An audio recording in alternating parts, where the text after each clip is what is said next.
बहुत सालों पहले एक भाई बहन की जोड़ी थी, हैंसेल और ग्रेटल। जब वो बहुत छोटे थे, उनकी माँ का इंतकाल हो चुका था। वो अपने पापा के साथ जंगल के एक झोपड़े में रहते थे। उनके वालिद पैसे कमाने के लिए लकड़ी काटते थे। काम और बच्चों की देखभाल के बीच में तंग आके उन्होंने दोबारा शादी करने का फैसला किया। उनकी नई बीवी बहुत अमीर घर से थी। उसको ये बिल्कुल पसंद नहीं था कि वो एक झोपड़ी में रहती है और उसे अपने सौतेले बच्चों से बहुत नफरत थी। सर्दियों की एक रात सोने से पहले हैंसेल और ग्रेटल को कुछ आवाज आई। उनकी नई माँ उनके वालिद से कुछ कह रही थी। सर्दियों में गुजारा कैसे करेंगे? खाने का सामान कम पड़ेगा। इन बच्चों को निकालो वरना हम सब मर जाएंगे। हैंसेल और ग्रेटल के वालिद चिल्लाने लगे। मुंह बंद रखो तुम। मैंने फैसला कर लिया है, कल इन्हें कहीं दूर जाके छोड़ देंगे। ये सुन के ग्रेटल रोने लगी।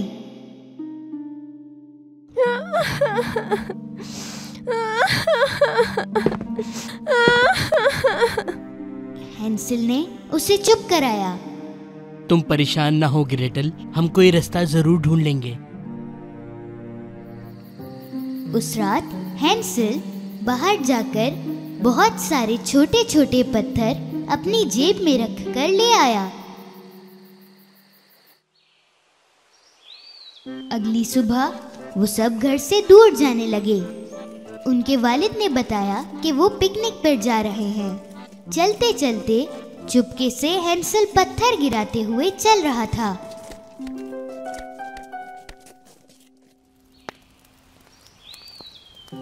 शाम होते होते बॉनफायर जला के उनके वालिद और सौतेली माँ वहाँ से निकल गए, ये कह के कि थोड़ी देर में आ रहे हैं, पर वो वापस कभी नहीं आए।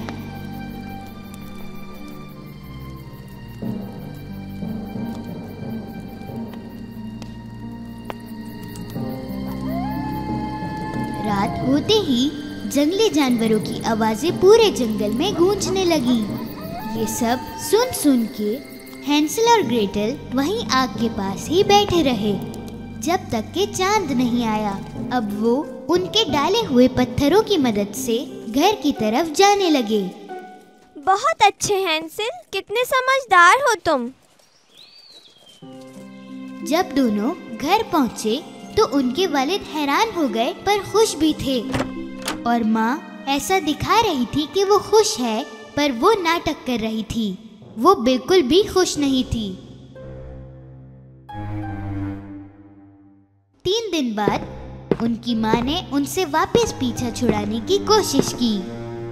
इस बार उन्होंने रात को दोनों के दरवाजे बंद कर दिए ताकि हैंसेल फिर से पत्थर उठाने ना जा पाए। पर हैंसेल बहुत समझदार था। अब की बार जाते हुए उसने ब्रेड के टुकड़े अपनी पॉकेट में रख लिए और उनकी निशानी बनाता गया।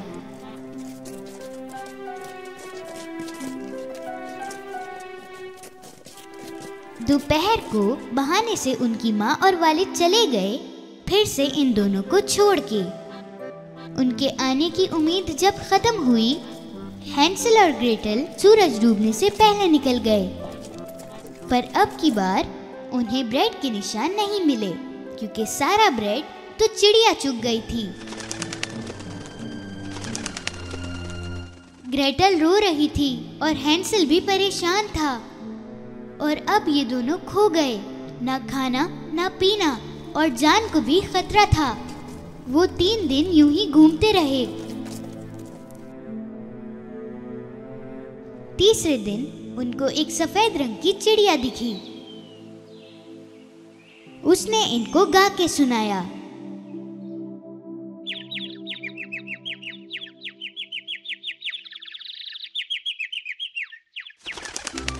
वो उस वक्त अपनी भूख भूलकर उस चिड़िया के पीछे जाने लगे और पीछा करते हुए पहुंचे एक अजीब से घर के बाहर। इस घर की दीवार ब्रेड से बनी हुई थी, छत केक की और खिड़कियां बनी थी कैंडीज से और सब तरफ क्रीम ही क्रीम। हैंसल और ग्रेटल खुशी के मारे रुक ना पाए। सारी थकान भूलकर वो उस घर की तरफ भागने लगे। जैसे ही वो उससे कुछ खाने के लिए गए, अंदर से एक आवाज आई। अरे कौन काट रहा है मेरे घर को? उनको दरवाजे पर एक बहुत प्यारी सी दादी माँ दिखी। उन्होंने उन्हें सारी कहानी बताई तो उन्होंने उन दोनों को अंदर बुला लिया। घर जैसा बाहर था वो अंदर बिल्कुल वैसा नहीं था। अंदर बिल्कुल अंधेरा था और बिल्कुल भी अच्छा महसूस नहीं हो रहा था। पर भूख से परेशान उन दोनों ने ज्यादा सोचा नहीं। उस औरत ने उन्हें तरह तरह की चीजें खिलाईं, ऐसी चीजें जो उन्होंने पहले कभी नहीं खाई थी। और रात को जिस बेड पर वो सोए वो बहुत नरम था। सुबह उठे तो उन्होंने देखा कि वो औरत गायब है। वो दोनों उस औरत को ढूंढने लगे। वहाँ उन्हें एक छोटा सा दरवाजा दिखा। अंदर गए तो पूरा कमरा खजाने से भरा हुआ था। दोनों हैरान हो गए। हैंसल और करीब से देखना चाहता था। तभी एक आवाज आई। क्यों जी, क्या कर रहे हो? दोनों घूमे और एक चुड़ैल को सामने देखा। मालूम हुआ कि वो औरत एक चुड़ैल थी जो इन बच्चों को अपने साथ ले जाने के लिए ललचा रही थी। उन्होंने भागना चाहा पर दरवाजा बंद हो गया। चुड़ैल ने हैंसल को बालों से पकड़ा और एक पिंजरे में डाल दिया। ग्रेटल को वो घसीटते हुए किचन में ले आई। तुम्हारा भाई बहुत दुबला है, उसे मोटा करने के लिए खाना बनाना है तुमने। गोल मटोल होगा तो मुझे उसे खाने में मजा आएगा। पर तुम कुछ मत खाना, सिर्फ वही खाएगा। जाके खाना बनाओ। ग्रेटल को उसकी बात माननी पड़ी। हैंसल था तो समझदार। उसने एक तरकीब सोची चुड़ैल को चकमा देने के लिए। हर रात जब चुड़ैल सोती थी तो हैंसल पिंजरे के नीचे जमीन में एक गड्ढा खोदता था। चुड़ैल हर सुबह देखती थी कि हैंसल मोटा हुआ या नहीं। हैंसल कुछ भी नहीं खा रहा था, बल्कि सारा खाना उस गड्ढे में डाल रहा था। दूसरी तरफ चुड़ैल ग्रेटल से और खाना बनाने का कह रही थी। कई दिनों तक यही चलता रहा। मोटा हो दुबला हो, आज तो मैं इसे खा ही जाऊंगी, उसने ग्रेटल से कहा। ओवन में देखो जरा, आटा पका के नहीं। वो डरी हुई थी, पर ग्रेटल अपने भाई जैसे समझदार भी थी। वो समझ गई कि चुड़ैल उसे ओवन में धक्का देने वाली है। मुझे तो कुछ दिखाई नहीं दे रहा, आटा भी दिखाई नहीं दे रहा, ग्रेटल ने ऐसा कहा। चुड़ैल ने खुद अपना सर अंदर डाला। मौका मिलते ही ग्रेटल ने सारी ताकत लगाकर चुड़ैल को अंदर डाल दिया और उसका दरवाजा बंद कर दिया।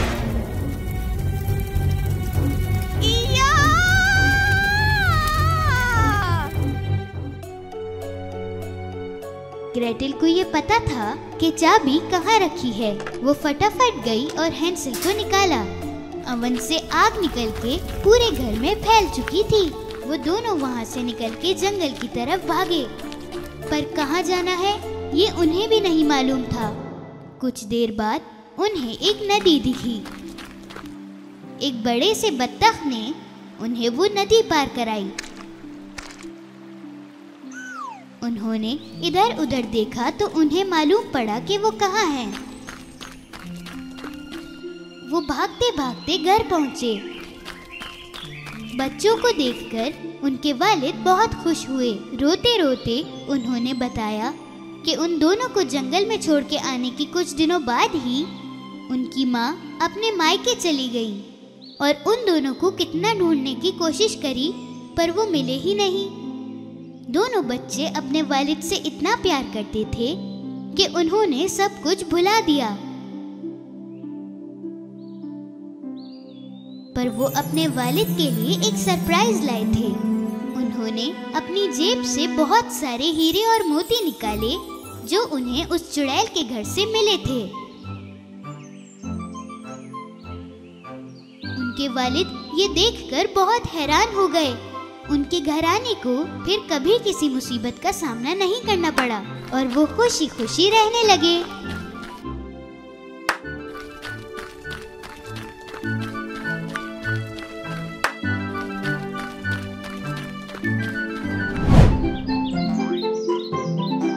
एक जमाने का जिक्र है, जंगल के बिल्कुल कोने में सुनहरे बालों वाली लड़की रहती थी और इस लड़की का नाम था गोल्डीलॉक्स। ये बच्ची इतनी प्यारी थी कि जो कोई भी इसे देखता था वो बस देखता ही रह जाता था। वो खूबसूरत तो थी, लेकिन कई बार वो शरारती भी हो जाती थी।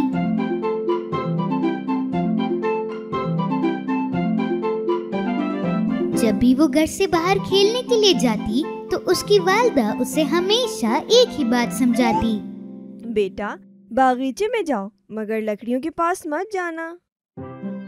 गहरे जंगल में एक बहुत बड़े घर में बेयर फैमिली रहा करती थी।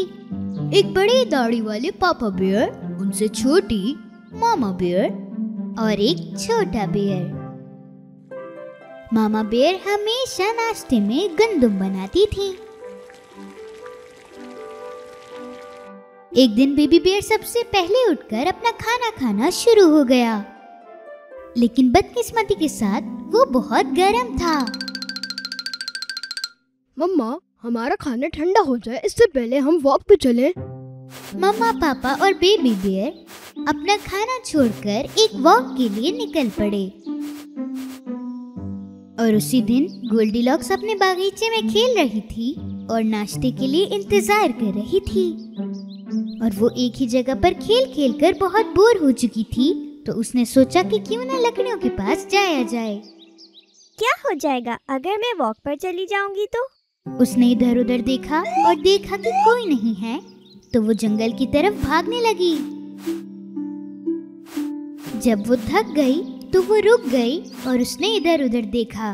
कितना प्यारा जंगल है, इतने प्यारे फूल पेड़, मैं इससे पहले यहाँ पर क्यों नहीं आई? वो जंगल की गहराइयों में जाने लगी और दूसरी तरफ अपनी फैमिली के साथ जाते हुए बेबी बेयर ने शहद की मक्खियों का छत्ता देखा।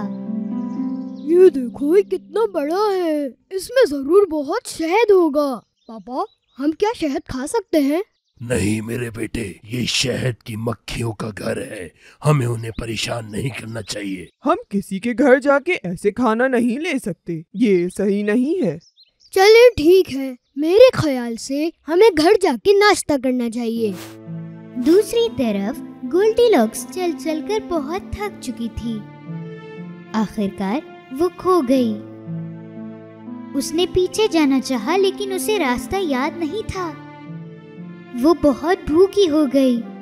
वो इतना थक चुकी थी कि उसकी आंखों से आंसू आने लगे। वो थोड़ा सा और चली और आखिरकार वो रोड के आखिर पर आ पहुंची और वो उस घर पर आकर रुकी जहाँ पर बेयर फैमिली रहती है, पेड़ों के बीच में। वो चुपके से घर के अंदर गई, थोड़ा सा चली, लेकिन उसे घर में कोई नहीं दिखा। उसने दरवाजा भी बजाया, लेकिन किसी ने जवाब नहीं दिया। फिर उसके बाद उसने खिड़की से देखा। उसने देखा कि 3 बाउल खाने से भरे हुए हैं। वो दोबारा दरवाजे के पास गई और उसने दरवाजा जोर से खटखटाया और दरवाजा खुला और गोल्डीलॉक्स ने देखा कि अंदर कोई नहीं है। उसने आवाज भी दी, क्या यहाँ कोई है? जब कोई जवाब नहीं मिला तो वो अंदर आ गई। वो टेबल के पास आई तो टेबल के ऊपर 3 बाउल्स खाने से भरे हुए थे, एक बड़ा, एक दरमियाना और एक छोटा। क्योंकि वो बहुत भूखी थी तो वो पहले बड़ा वाला खाना चाहती थी। लेकिन जैसे ही उसने चमचा अपने मुंह में रखा, उसका मुंह जल गया क्योंकि खाना अभी भी गर्म था। वो जल्दी से दरमियाने बर्तन पे आई और उसने उससे खाना शुरू किया, लेकिन वो बहुत ठंडा था। ये बहुत ठंडा है। आखिर में वो छोटे वाले बर्तन पर आई। ये तो ना ज्यादा ठंडा है ना गरम। ये तो बिल्कुल वैसी है जैसा मुझे चाहिए था। तो उसने जल्दी से उसमें से सब खा लिया।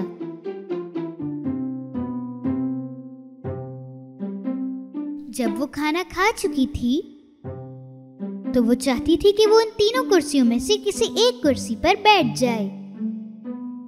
उन तीनों कुर्सियों में से एक थी बड़ी, एक थी दरमियानी और एक थी छोटी।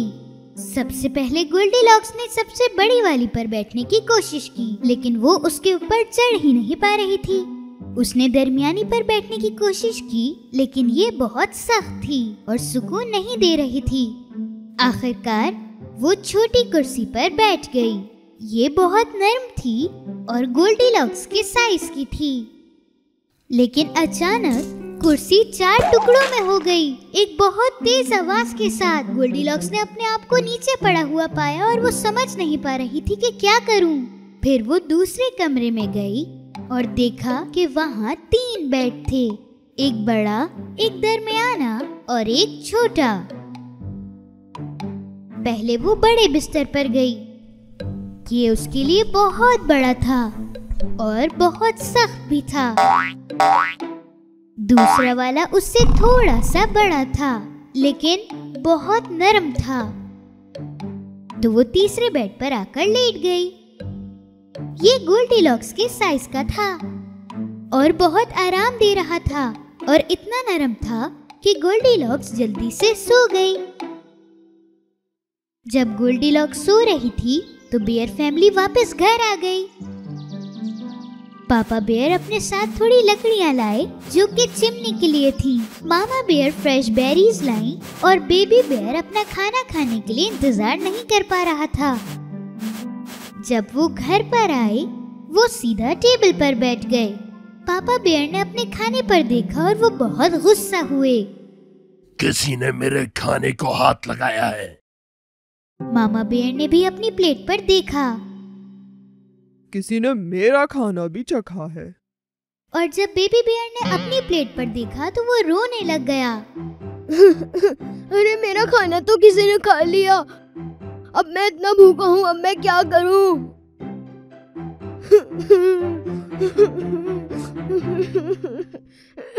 वो जल्दी से उठे और पूरे घर को देखने लगे। पापा बेयर ने अपनी चेयर चिमनी के सामने देखी। कोई मेरी कुर्सी पे भी बैठा। देखो, ये किसी और जगह है। फिर मामा बेयर ने भी अपनी चेयर देखी। कोई मेरी चेयर पे भी बैठा है। और पहले की तरह बेबी बेयर रोने लगा। मेरी चेयर पे कोई बैठा, उसने मेरी चेयर भी तोड़ दी।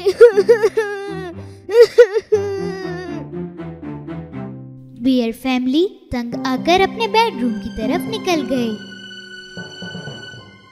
किसी ने मेरे बेड को भी इस्तेमाल किया।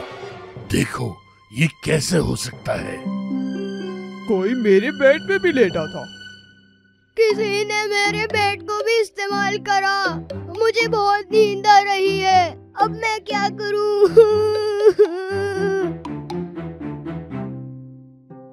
पापा बेयर बेबी बेयर के बेड के पास आए और उन्होंने देखा कि वाकई में कोई अभी भी सो रहा है। हल्के से ब्लैंकेट हटाया और वो बहुत हैरान हुए देखकर कि एक छोटी लड़की सो रही है। ये छोटी सी बच्ची आखिर हमारे घर में कैसे आ गई? पापा, आप इस लड़की को फौरन मेरे बेड से हटाएं।